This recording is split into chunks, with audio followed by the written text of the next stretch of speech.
Howdy, folks. Today we're looking at Dragonlines #1 from 1993 in Marvel Epic Comics. So just what was Marvel doing in the early 90s after seeing half their line collapse due to losing all the hot artists in one fell swoop?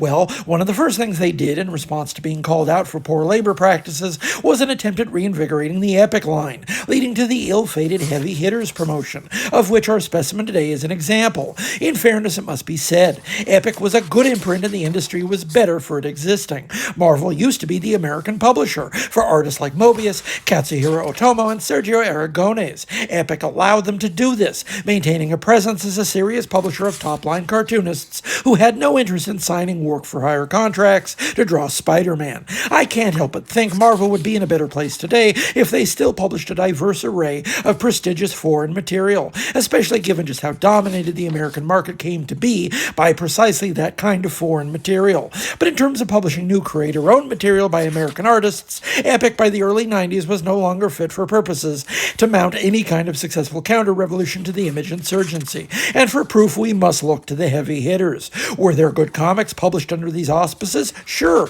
They got Joe Kubert to do another round of tour and relaunched Alien Legion, but that was never going to be serious competition for Spawn and Youngblood. The greatest mistake you can make in warfare is preparing to win the last war, and Epic's heavy hitters line in 1993 seemed a perfect counter to the rise of Eclipse and Comico in the mid-80s. The one possible exception to this rule is the artist and creator of our book today, the great Ron Lim, who had risen to prominence as artist for Silver Surfer and Captain America before becoming indelibly associated with the Infinity Gauntlet franchise. Lim was hot in 1993, one of only a handful of such hot commodities left at the company after the formation of Image. What did he have up his sleeve for the comics industry of 1993? Well, alongside collaborator Peter Quinones, Ron Lim had something that was, at a glance, decades ahead of its time for the American market.